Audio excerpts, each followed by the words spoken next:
I'm here today with Melanie Coeshott, and we're going to be talking about imposter syndrome. Say hello, Melanie. Hi there, Simon. Hello, Melanie. And I can't wait to get started.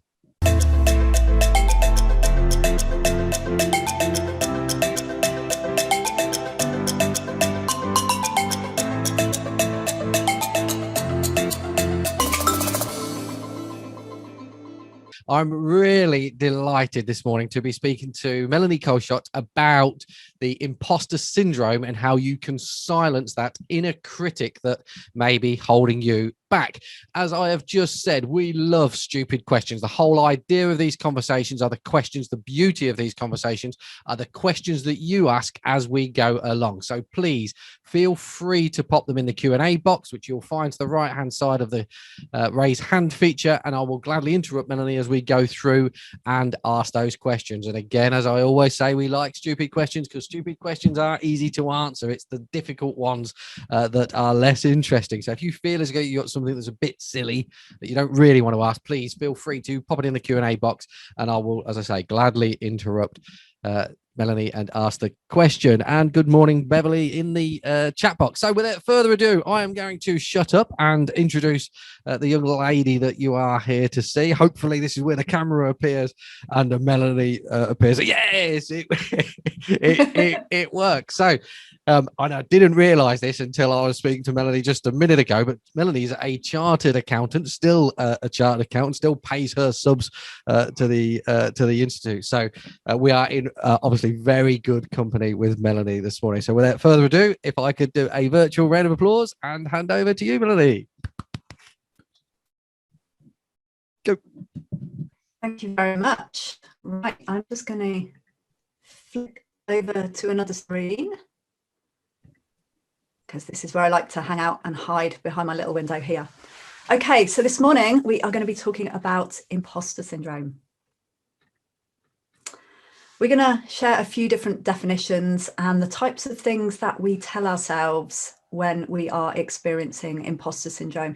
And I just want to make a note here, an important point, that actually we don't suffer from imposter syndrome, and it's not really a syndrome. That sounds a bit more like a medical condition. Some of the experts actually prefer the term imposter phenomenon. It is definitely a phenomenon. It is something that occurs. It's not really a medical condition, but it is definitely something that's very real, something that a lot of us do experience. So definitions and things that we tell ourselves. Why is imposter syndrome a relevant topic of discussion? Why are you guys all here this morning listening to this? Why is it important to manage imposter syndrome? What are the consequences if we don't manage it? Then we're going to look at some symptoms of imposter syndrome, some consequences as well. And these might be things to look out for in yourselves, and you think, oh, yeah, that sounds a bit like me. Or maybe it's also things to look out for in your staff and team members as well. And then finally, probably the most important bit is those different strategies for dealing with imposter syndrome. Now, I'm going to make this a little bit interactive. We are fairly tight on time, but it would be good if you can put some interaction in the chat with some of the questions that I'm asking, because it would be lovely to hear the kinds of things that you might be experiencing as well. But I'll prompt you for those. Okay, so just a few definitions here. Now, these imposter syndrome ones are really wordy. I'm not a big fan of them, but I think they give a flavour of what imposter syndrome is. So the first one is a collection of feelings of inadequacy that persist despite evident success. And that despite evident success is the really key thing here. Imposters suffer from chronic self-doubt and a sense of intellectual fraudulence that override any feelings of success or this external proof of their competence. So maybe you're actually great at what you do. Maybe you've just got promoted. Maybe you've just landed a new client. Maybe you've got some great feedback, but for some reason, you're just not feeling it. There's also this psychological pattern in which an individual doubts their accomplishments and has an internalized fear of being exposed as a fraud, being found out. And this inability to either acknowledge and also internalize accomplishments is a key theme throughout imposter syndrome. Okay, so just in the chat here then quickly, so what types of things might we tell ourselves when we are experiencing imposter syndrome? So have a think and pop any responses that you have into the chat. And if you don't experience it, that's fine. But if you do, now is your chance to share. Maybe not the situations or whatever at this point, but I'm not good enough. Absolutely. Don't have the experience in a particular field. Great. I will make mistakes. Yep. You don't deserve success. Yep. They might find me out. Not good enough. My firm is growing, but probably had some good luck. Yeah, absolutely. Absolutely. And these are definitely the types of things that we tell ourselves, or that little inner imposter tells us when we're experiencing imposter syndrome. Now, just a couple of the things that I've got here. Oh, I've got another few. How have I got to today? Will somebody find out I'm a fraud soon? Yes, absolutely. Absolutely. And I'm not confirming that you're a fraud, but yeah, these are the types of things that we tell ourselves. So just some of the things that I've told myself, I'll get found out. I've just been lucky. I doubt myself. I feel like a fraud. I'm not worthy. I'm out of my depth. So definitely these are the kinds of things that the little voice, the voice in our heads that is actually made up, is telling us. Now, I'm not disputing that it's real. Mine is as real as anybody else's. So when I first discovered what imposter syndrome was, and I think that this was about 5 or 6 years ago, I can remember discovering it. I'd read an article, Get Abstract. It was an abstract, kind of a summary of a book. And I read it and I was just like, oh my goodness, there is somebody else that thinks like me. And it was such a relief to know that actually there were probably lots and lots of people that think like me. Now, this is actually perfectly normal. And this is a bit of a layering effect. I think it's probably something that's become even more prevalent as time goes on. So many of us are kind of on show 24/7, and whether that's from social media, or whether that's from our organizations or our clients or whatever, that expect us to kind of respond at whatever time with a perfect answer or promptly or whatever. I think there are high expectations of us generally from society to have that job, have that family, have that great car, have that lifestyle. And all of these things, again, are layering on. Now, even more crucially is we often have really high expectations of ourselves. So, okay, that might be okay for them, but for me, I've got these standards. I need to be perfect, or I need to be working all these hours, or I need to be promoted, rising up the ladder, or anything else. And friends and families can also add to this. So often they have our best interests at heart, but actually they have really high expectations of us. Oh, we always know you'll do well, or oh, we had no doubt about it, or oh, you got that new job. Yeah, we know you'll rise to the challenge. And actually, this puts even more pressure on us.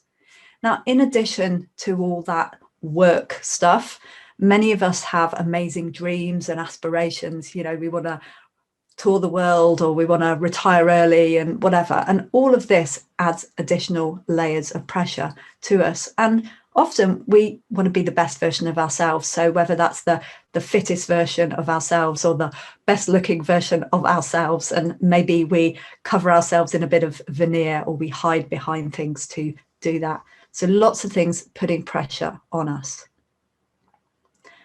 So when I was thinking, am I the only one that thinks this way?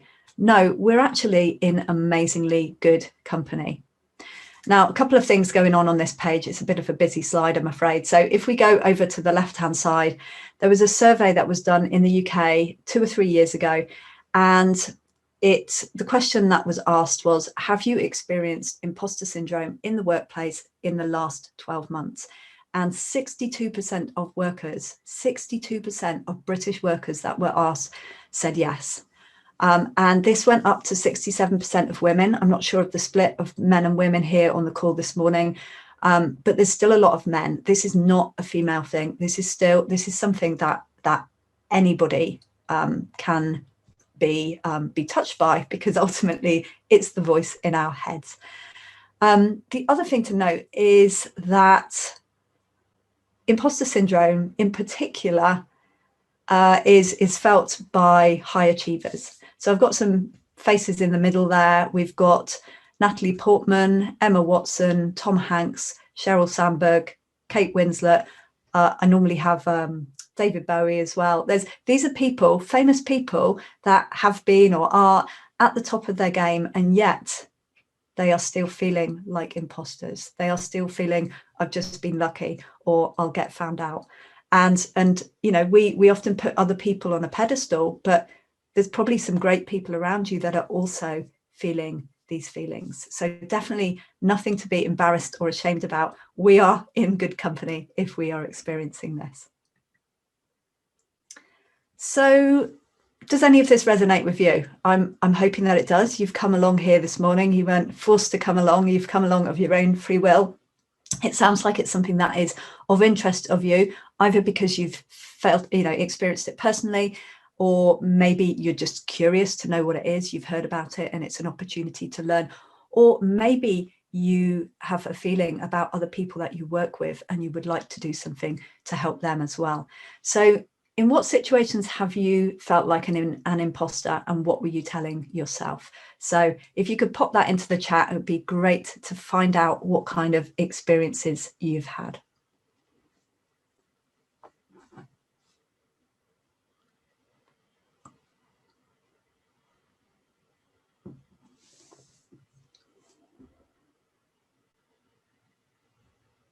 When chairing a meeting with lots of important people, yeah. Catching big clients, yeah. Catching big clients. I've got this butterfly net vision. When asked to take on a client, yeah. When approached by a new client, yeah. Feel it all the time in most areas of my life. Join the club, absolutely. When presenting, yeah. Winning complicated client, yeah. So maybe something that's just a little bit outside of our comfort zone. So, our comfort zone, and I'm quite a visual person. So the comfort zone being, you've got the bit circle in the middle, which is where you're comfortable, the stuff that you can do with your eyes closed and with your hands behind your back and everything. And then it's stuff that's a little bit outside of that. So maybe a bigger client than you're used to, or a senior meeting where maybe you're feeling a bit out of your depth, or new and complex types of work as well, taking on bigger clients. Okay, good. Thank you. Useful to know.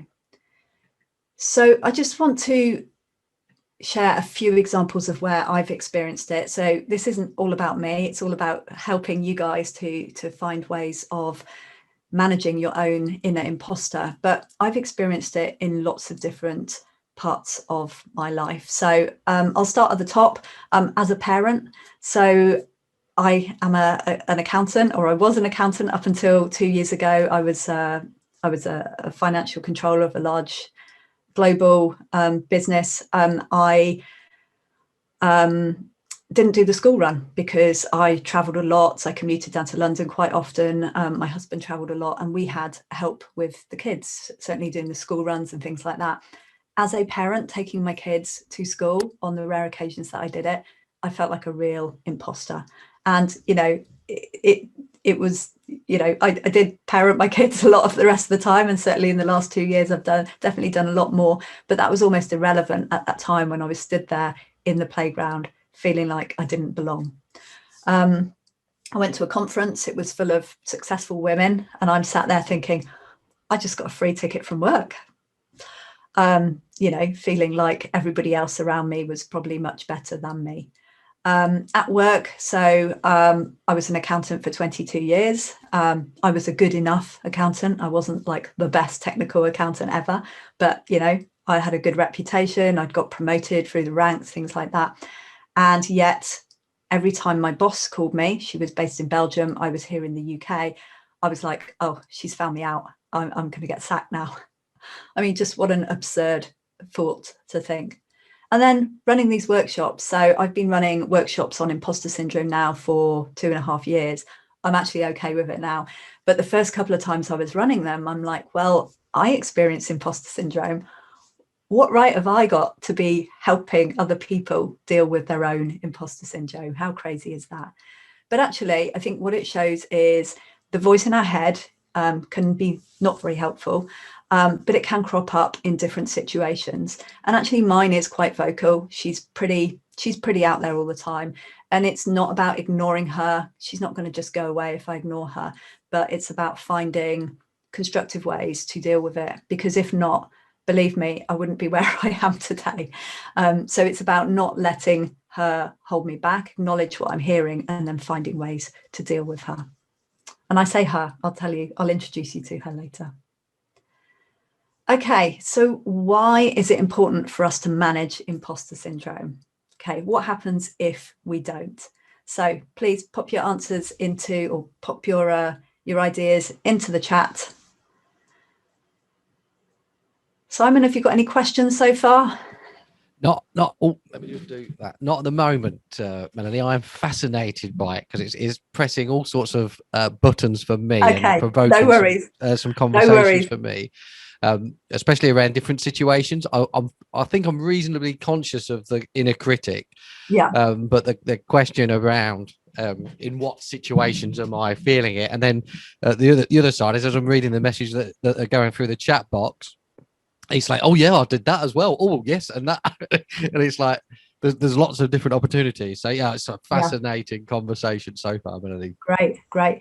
So avoid it. Yes. So you need to deal with it to avoid it becoming overwhelming. Oh, this one. Avoid it holding us back. Stop us from getting out of bed all day. Don't feel your potential. Limit yourself in growing.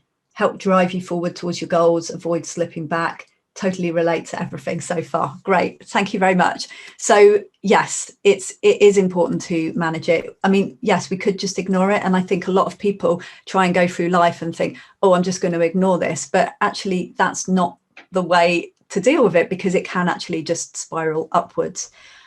So let me just share a couple of the consequences if we don't. So if we ignore it, it could actually have significant negative impacts. And this can be on us as individuals, but it can also be on other people around us that maybe have to continually stroke our egos or make us feel better, or pick up the work that we're not stepping up and taking on as well.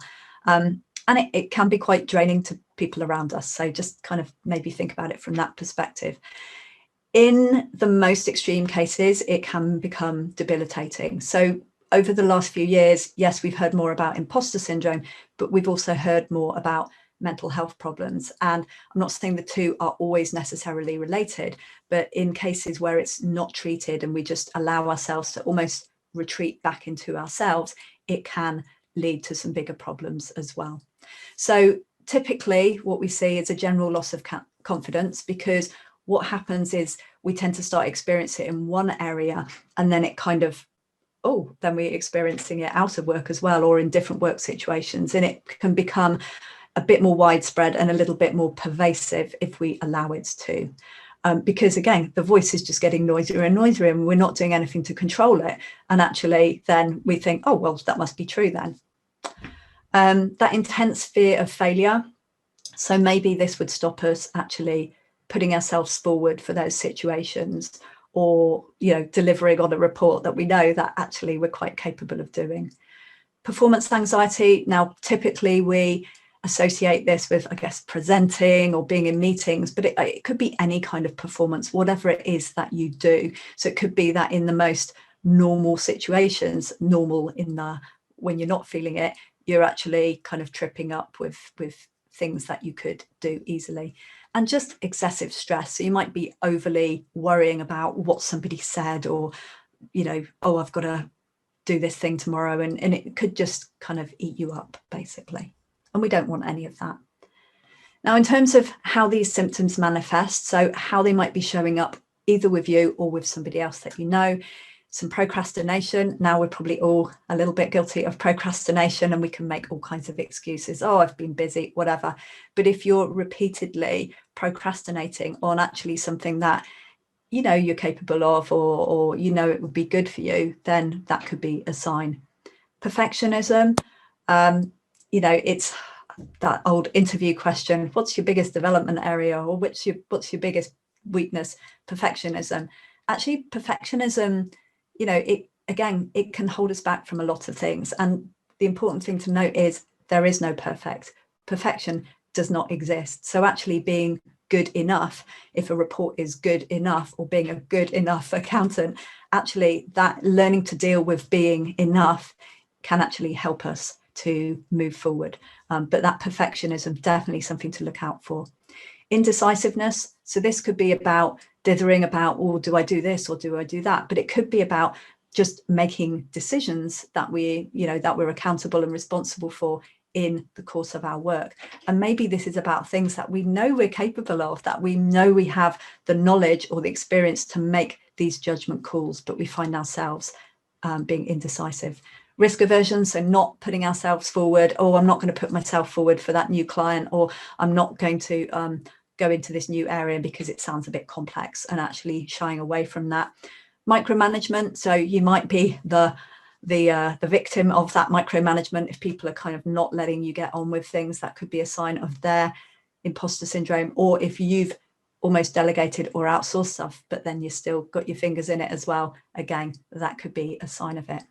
And then a term that we don't hear so much these days, workaholism. We tend to talk about poor work-life balance, but I guess if you're ending up working lots of hours, and you might feel, oh, I've just got to get this done, I must, it must be me because I can't get it done in the hours that I need to. Well, maybe there's more work to be done than there are, capacity and resource hours. So it's not always about you, but it is a sign that people are like, oh, well, I'm covering something up, or I can't be good enough because it's taking me much longer than it should do.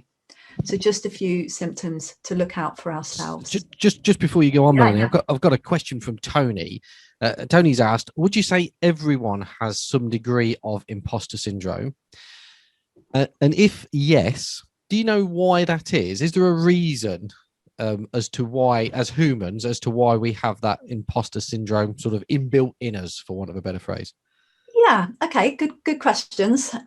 Does everybody experience it? No, not everybody does. And I guess the most extreme public example we can probably think of is Donald Trump. Now, he's probably way off the other end of the scale. But I was delivering my imposter syndrome workshop with a European group of HR managers the other day. And, we had a mix of women and men. And I was in a little chatting group, discussion group with a German man and a Dutch man. And they were just like, this is, don't know what you're talking about. And for them, it's almost been, yeah, we just get on with it. Yeah, we might have felt this once, but you just, they've employed me. This is who I am. So I think there are people that genuinely don't feel it. But I think that I'm not saying more British than German do. That would probably be a huge stereotype. But I think maybe as Brits, we're a bit more self-deprecating, a little bit more, what's the word? It will come to me. But so a little bit more, humble. Now, that's not everybody, but I think probably, I guess the more humble of us probably think this. But I think it's quite common. I'm not saying, there are people that don't feel it at all. They've probably had the voice and then learned how to deal with it. The other question, sorry, I'd forgotten what it was. It was whether there was a human psyche to it, but that only really applies if it applies to everybody. So I think it's a way of keeping us safe, definitely, in terms of, why do we feel like this? Well, it's maybe that fear of embarrassment or keeping us safe in some way. So I think it's perfectly normal, and maybe the people that don't feel it don't admit to it, or maybe they've banished it, or maybe they just are deluded as well. Brilliant, thank you. Which brings me on to Alison's popped in the chat box.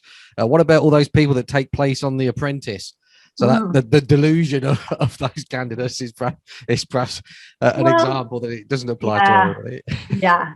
I mean, I think some people, they've just got that really strong self-belief, and you've got to admire that self-belief that they've got. But when it tips over into delusion, then you just kind of think, well, actually, is that admirable? So yeah, you've reminded me while you've been talking about, I was on a course once and we was going around sharing our greatest skill, and people was talking about humanity and giving and all the rest of it. And one of the gentlemen that sat around the table, and it's always resonated, it sort of like surprised me, his greatest skill was believing that he was better than he was. And I thought that's a really nice a nice way of flipping it. But brilliant, thank you, Melanie. Yeah. Great. So just a few reflections here. So if you always do what you've always done, you'll always get what you've always got. If what you're doing is not working for you, do something different. And the more choices you have, the greater chance of success. Which brings us on to brainstorming what we can do to help us deal with imposter syndrome. So let's imagine that we are feeling like an imposter today. And this could be in any aspect of your life, preparing for a work meeting or picking up the kids for school or whatever. So based on what we've heard about imposter syndrome so far, what can we do to help deal with these feelings? So any ideas that you've got, pop them into the chat, please. I am going to share some ideas with you, so don't worry, you don't have to come up with all the answers yourself, but it's always good because sometimes people come up with things that I've not heard before, and it's interesting. Use humor. Yeah. Maybe in a self-deprecating way. That's British people are quite good at that, but as long as it doesn't damage us and as long as it's not, doesn't help us kind of cement that idea in. What else have we got? What else could we do to help us? Change certain beliefs. Yeah, absolutely. So our beliefs are simply stories that we tell ourselves. So we can always take those out of our backpacks and put some other more interesting ones in. Stop looking at other accountants so much. Yeah, comparison, very dangerous. Yeah, I'm like that looking at other coaches. I'm just an accountant, really. Keep copies of when clients say how happy they are. Brilliant. I love this. Collecting any kind of feedback or positive reviews, testimonials, anything. Perfect. Challenge the story in our heads. Yes. Change it to something more supportive. Yes. Brilliant. Yeah. Reframing things from, oh, this is my interpretation to actually, how could I use that instead? Anything else? Any other ideas? Okay, I will share mine. So I've got a couple of pages of ideas, but then I've got some ideas that I'm going to kind of deep dive into a little bit more as well. So the first point to note is it's okay to feel it. Okay, so we are not alone, and actually we're amongst some high achievers, and we are high achievers ourselves. That's probably why we are feeling it. It's okay to feel it, but as long as it doesn't inhibit our ability or cripple our progression, because that's not useful. That's not okay to say it's okay to feel like this and I'm just going to sit here and live with it. No, we want to be able to manage it. So we can have some positive affirmations. So, I am good enough. I can do anything I set my heart and mind to. I am worthy. I am a good accountant. I'm a great business owner, whatever it is. Now, positive affirmations, these are said in positive language and they are said in the present tense, and you can repeat them to yourself. You can put them on little stickies around your screen or your mirror, or you can put them on your phone, anything like that. Just so that is the dialogue that you are telling yourself, and you can make them up. You can find inspiration on the internet, pick something that resonates with you and use them. Embrace who you are. So remind yourself of all those strengths and skills that you have built up. So your strengths might be things that you're naturally good at, that you just think, oh, doesn't everybody do that? Isn't everybody good at that? No, they're not. You have your unique set of strengths and skills. Breathing, sometimes, I guess, preparing for a certain meeting or even in a certain situation, there are things that you can do to kind of ground you and center you and bring you to a calmer state that can help prepare you for some of those more stressful situations where your inner critic might pop up. Similar to the other one, take stock of all the things that you've done and how far you've come.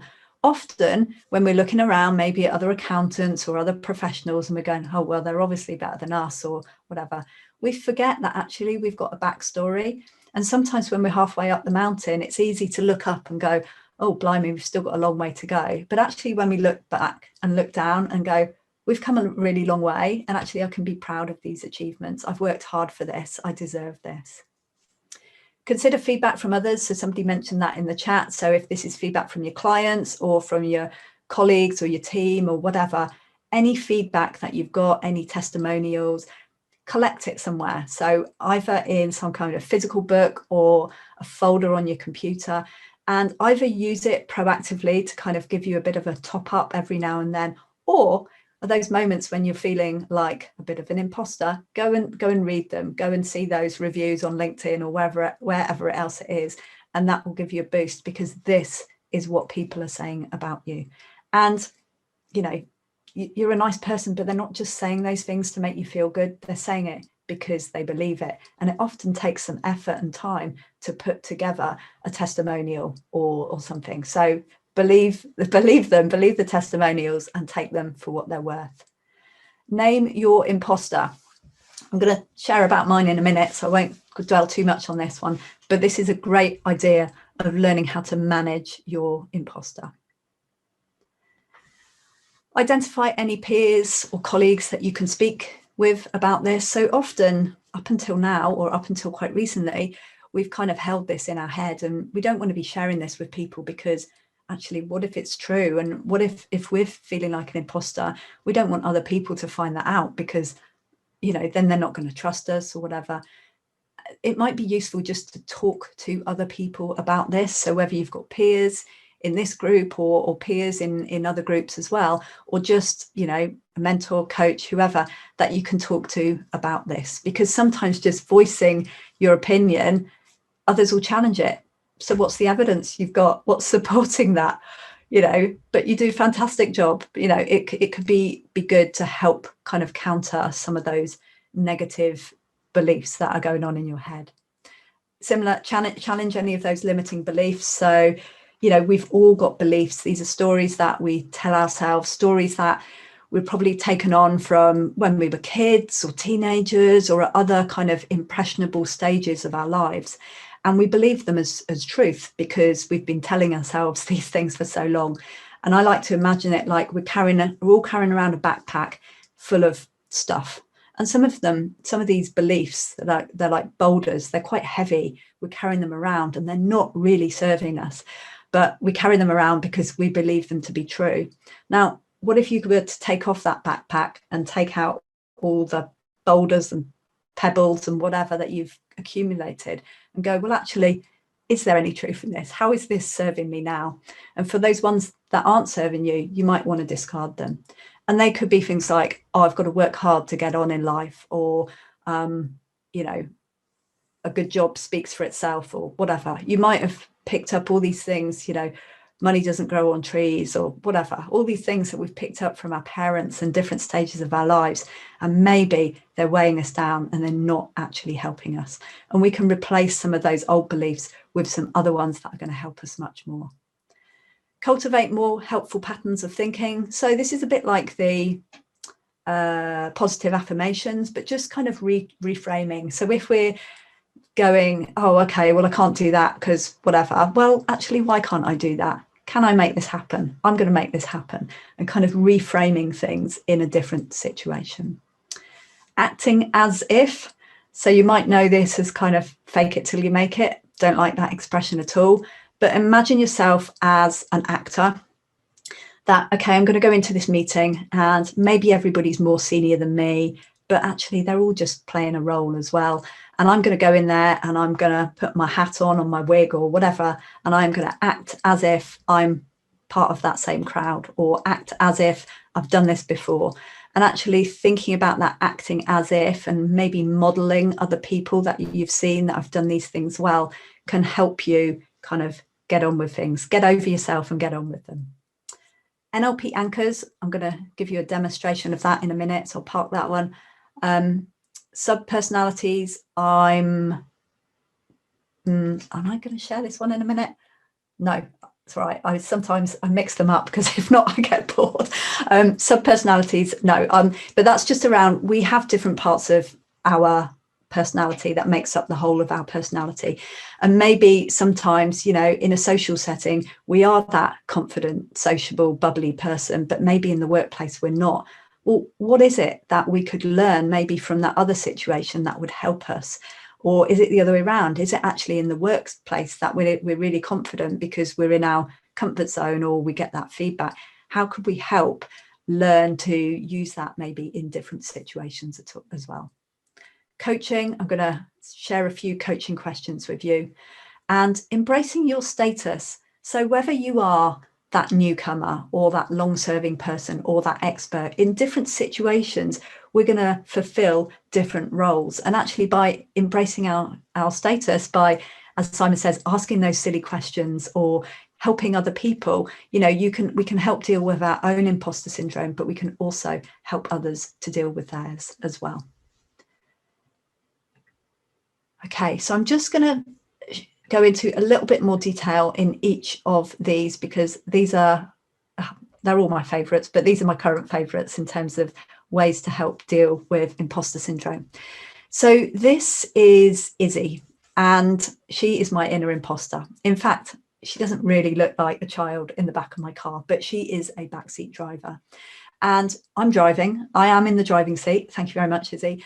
And when I'm driving, she's always there in the back.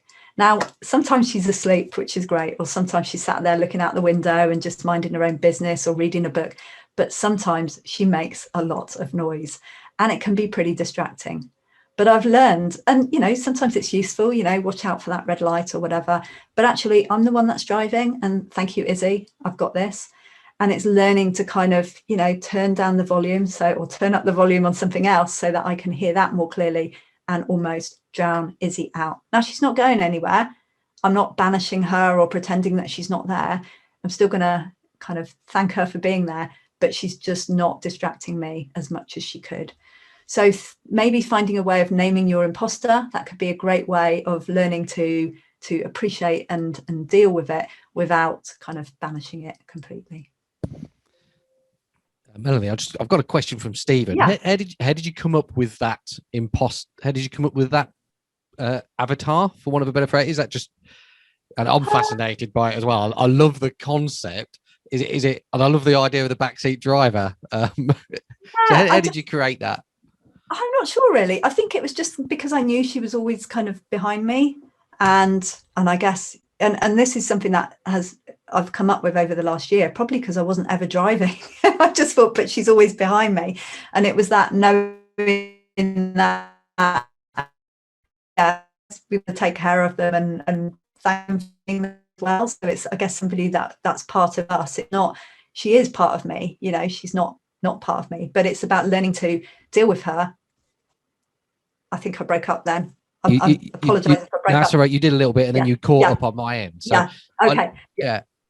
Okay. So yeah, I know she's there, but yeah, I think it was just by trial and error. I've got clients that have got more of like a parrot on their shoulder, or, you know, that annoying, you know, auntie that always nags at them or whatever. So people use different personalities, but I think if you can personalize them and realize what they are, I think it then makes it easier to go, okay, there's no truth in this. It's just Izzy making a noise. Thanks, Izzy. It's okay. Yeah, it's brilliant. I love it because Izzy's. I'm going to pinch it if I've got permission to pinch it. I'm going to change the name because I don't like the name. But the metaphor, I think, is brilliant. So she's on a journey, or they are on a journey with you. You are going somewhere to your destination, and it perhaps resonates for me because I've got a 6-year-old and an 8-year-old, and I know what it's like sometimes having them in the back of their car. But I think that's a really, really interesting analogy. Thank you. Absolutely. Steal away. If it helps you, it's all good. Okay, so the next thing is around coaching. Now, coaching can be lots of different things. You've probably heard of coaching before, and typically, I mean, coaching can be used to unpick, you know, unhelpful beliefs or go for goals and things like that. It can be used in lots of different contexts. Now, typically what happens in a coaching session is that it's the coach and the client, and the coach is asking questions and the client responds and blah, blah, blah. Now, this isn't possible in a big session like this, because it would get very noisy and I wouldn't be able to listen properly and you wouldn't be able to concentrate. So what I'm actually going to do, and in the interest of time, I'm just going to share these questions with you. So I've got a slide with them all on. Now, I do have a sheet that I can provide afterwards, but if you do want to just do a screenshot of these questions, and when I share the screen, the handout afterwards, it explains why these questions are particularly important. So in the short term, maybe just take a screen print of my screen, have a go at answering them, not now, but in your own time when you're quiet, and then have a look at the handout that I'm going to share, because some of these are really useful in terms of just digging into, why am I feeling like this? And we know it's quite normal to be feeling like this, but it's interesting to see what comes out of these. Now, I do these periodically. I run this workshop a lot, and when people are working through it in a longer workshop, I'm working through it myself. Sometimes it's the same things that come out, and sometimes there's something a bit different that comes out as well. So these are quite useful questions. And then the final thing I want to share with you is something that I absolutely love. So NLP Anchors, neuro-linguistic programming, and Anchors is the particular tool that I'm going to share with you. So NLP tools can cover lots of different things. They're about the art and science of personal excellence and stuff like that. But what I want to concentrate on is states and anchors in particular. So what is a state? Well, it's our way of being in the moment. It's our mood. It's the way that we feel. And often we think, oh, he's in a bit of a state, or she's in a state, or, oh, I arrived late, feeling a bit of a state. And actually states aren't negative or positive. They can be anything. And what we want to do is create a positive, resourceful state for us to be in. Now, states come from us, from our physiology, our thinking, emotions, all of these things mixed together. And the interesting thing about states is we create them ourselves, whether we know it or not, or whether we like that or not. And states are important because they can impact our capabilities in the moment and ultimately the results that we got. So before this session today, you know, Simon and I had a chat, and then we had a little bit of downtime, and then we got together, but it was all nice and calm and relaxing. And I was ready to come and talk to you guys. Now, imagine if I'd just gone out for a run just before, and I'd come back and I was a bit late, and I was a bit, or the car had broken down, and I'd be feeling a bit more panicked, a bit in a state. I wouldn't be in the best position, the best state to be talking to you guys. So state management is pretty important in the moment in terms of how we feel, but how others then feel in terms of interacting with us. Now, anchors are, we all have anchors. It's simply a connection between a stimulus and an emotional response. Now, we all have anchors, but we probably don't know what they are. So, you know, when you smell that disinfectant you smell, and you're like, oh, that smells like my old school, even though you've not been there for 30 years, or that taste of, oh, that's just like Granny's apple pie, or that Parma violet smell, or whatever. Or sometimes the song, you know, I've not heard that song since the school disco, and that kind of takes you back to that time. So we all have anchors. We've created these subconsciously throughout our lives. NLP anchors, on the other end, are quick and easy ways that we can create resourceful states on demand. So in the same ways that we have our phones and we press an icon and an app pops up, this is about us literally pressing a point on our bodies or doing something that will allow us to get into that resourceful state. So what I'm actually going to do now is give you a quick little demo. So you get to see me. I'm not always in a little window. So I'm going to tell you about two different anchors. The first one is called the kinesthetic anchor, and this is about touch. And I use a knuckle. So hopefully we've all got two hands. I know not everybody does, but if you don't have two hands, there are other probably bony and accessible places you can find. So knuckles are great. I use the knuckle on my left hand. I'm right-handed. So I close my eyes, and you can join in with this, or you can just watch me, and I will share a link to a video afterwards. Sorry, Simon, just thought of another link to share with you. I'll share a link with you afterwards, because you might want to kind of replicate this again in your own time.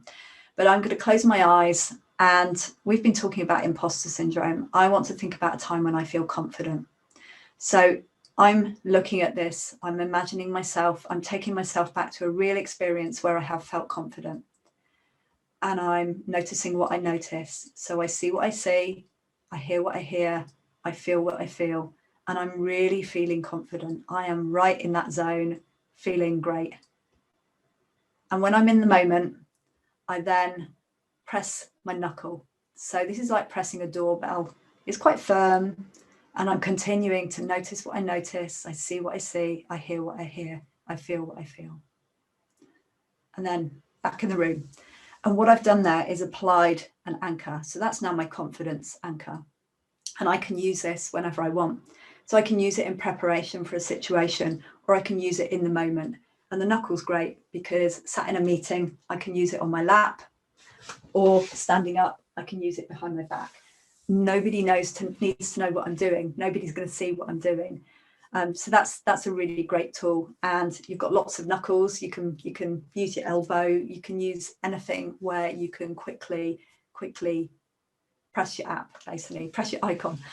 So that's the kinesthetic anchor. Can be used in lots of different situations. And also, if you're in a situation where you go, I'm feeling really good here, really confident, top it up or create a new one. I've got, I've done it with my son. The pride one is on his shoulder. So there's all kinds of things you can do with that. The other one is called the Circle of Excellence. And this is a little bit different. It's not a touch one. It's an invisible circle in front of you. And I use this one in the same way. I'm going to disappear out of shot. But I imagine myself where I am, I want to feel confident and credible. So I guess I take myself to that situation. I'm presenting in front of a board. I'm feeling confident and credible. And I notice what I notice. I see what I see. I hear what I hear. I feel what I feel. And when I'm really in that moment, I then step into my circle. And by stepping into that circle, I'm cementing, I'm gluing that feeling and that action together.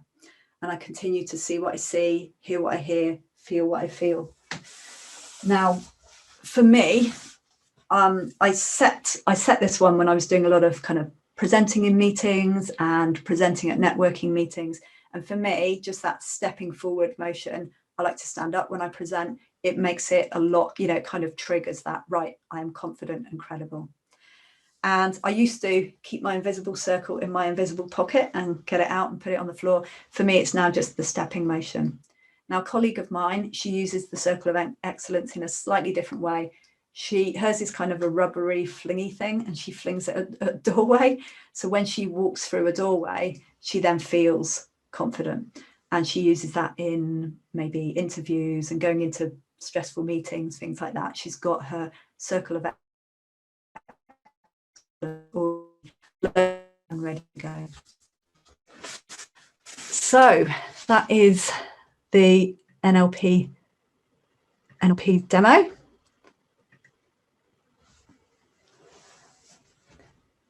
So just going back to those reflections, if you always do what you've always done, you'll always get what you've always got. If what you're doing is not working for you, do something different. And the more choices you have, the greater chance of success. So what are your key takeaways from today? What actions will you take and when will you do them? So if you can just pop anything into the chat in terms of anything that you have heard about that you think, oh, I'm going to try that, or that's quite comforting that I know that it's high achievers that, experience imposter syndrome, or anything else that you've heard today. Brilliant, Melanie. Just while people do that, you've reminded me, well, I've put your contact details in the chat box as well. So if anybody wants to connect with you on LinkedIn or go to the website, then obviously they are more than welcome to do that. And I'll repeat those as well before we disappear before 10:30. Thank you for the reminder on the NLP. A little while ago, and the anchors a little while ago, and it's probably it is a few years ago now. I did a Tony Robbins fire walk, and one of the processes that we went through was I created a kinesthetic anchor on my on the left hand side of my chest. So thank you. That's one of those things that I used to use a lot, and it disappeared, and it reminded me of that this morning.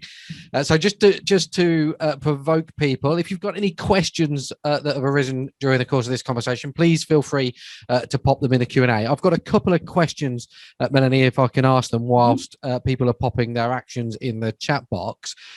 Peter's asked, how do I put it to my staff that they should be aware of this? So, and I can think of some people as well within my team that are potentially suffering from imposter syndrome.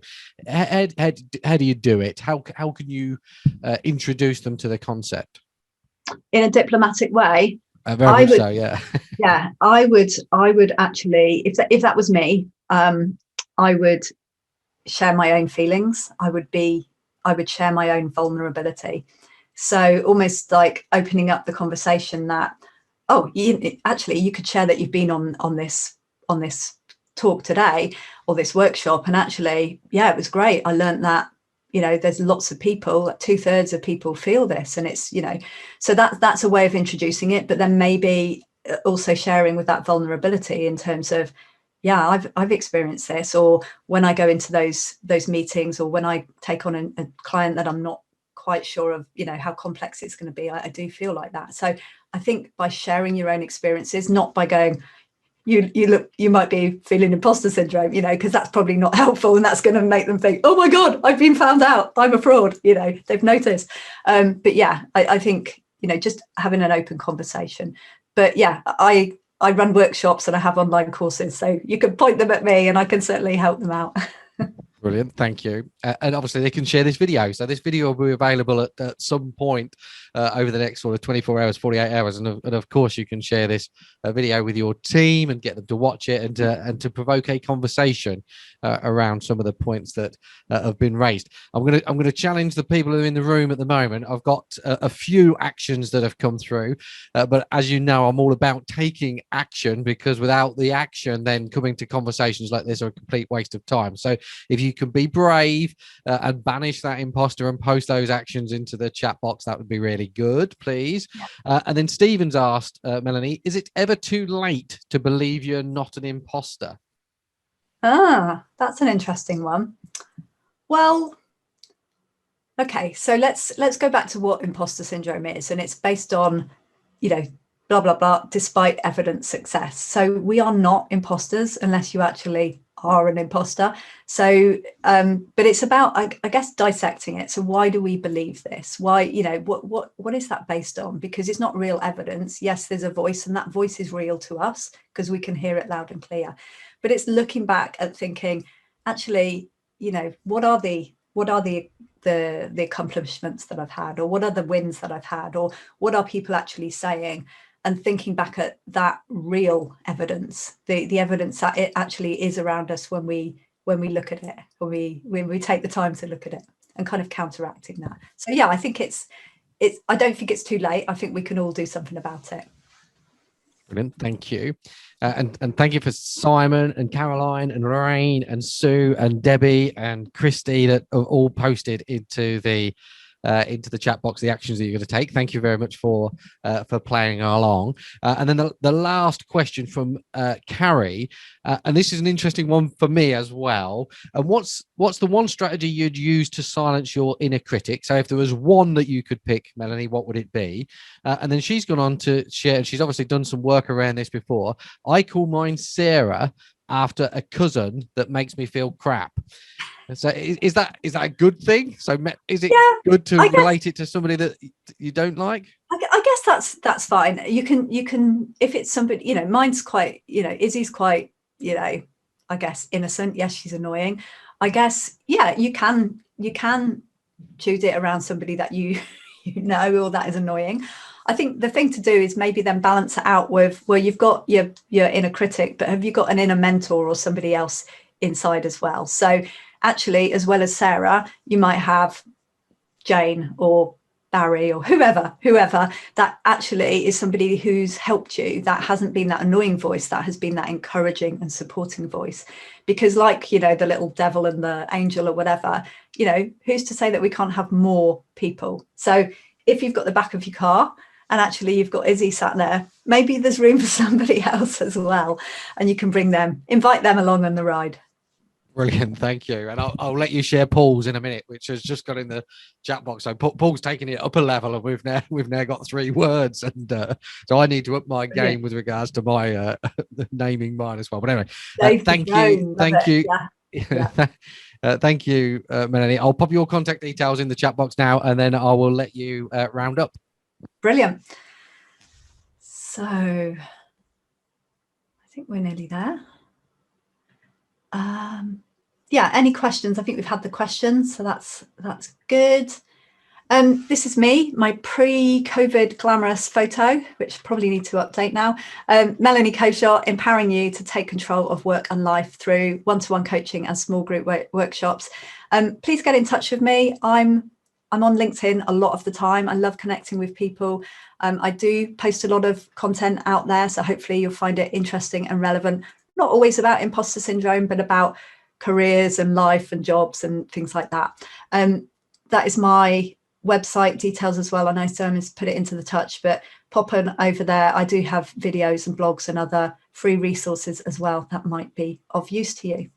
And assuming that you've enjoyed today, please connect with me. As I said, I run sessions on team effectiveness. I use a tool called motivational maps that can be very helpful, both for individuals in figuring out what it is that motivates them and how team members can work together as well, getting to understand each other better. And I do one-to-one coaching as well. And if you enjoyed the workshop, I've got a whole host of other I call them essential skills. You might call them soft skills, but I run these on an open course basis where you can just come along to them. I've got them as online courses, and I can run them for bigger organizations as well. And that is it. So thank you very much. Yeah, thank you, Melanie. We've got lots of thank yous coming in the chat box as well. Just to run through, we've got lots of people on Anchors. And again, thank you very much for that refresher for me, or reminder for me, and affirmations and naming the imposter. And the one that Paul was referring to, he's called Dave the Drone. So I've now got my imposter's now flying over the top of my head, which could be a bit imposing, I would imagine. But anyway, brilliant. And Matthew's saying thank you as well. So I've got all the questions tidied up. So as I say, Melanie, that's brilliant. Thank you very much. It certainly helped me think about the way that I talk to myself differently this morning. So thank you very much for that. Thank you very much for everybody that's come along this morning and for answering the questions. So you're welcome, Alison and Christy. And as I said at the beginning, those conversations, those questions that you ask, for me, is what makes these one of the most relevant conversations that we can have. So thank you very much for coming along and asking those questions. And finally, Melanie, thank you very much for coming along this morning and sharing such great content and making yourself available for anybody else that needs to ask any questions. So thank you very much. Round of applause. My pleasure. My pleasure. Brilliant. And thank you again. And we will see you all again soon. Thank you. Bye-bye. Bye-bye. Bye-bye. Thank you for watching that session with Melanie Coeshott, all about the imposter syndrome and how you can banish it. I'm sure you found it as useful as what I do. Please remember to like the video. If you've got any comments or questions, post them below this video and either myself or Melanie will answer them for you. And as always, please remember to subscribe to this channel so you get notified the next time that we upload any great content. At the bottom of the screen now, you should see 2 videos that we recommend that you watch next to help inspire, challenge, and support you to have the best accountancy practice you can have.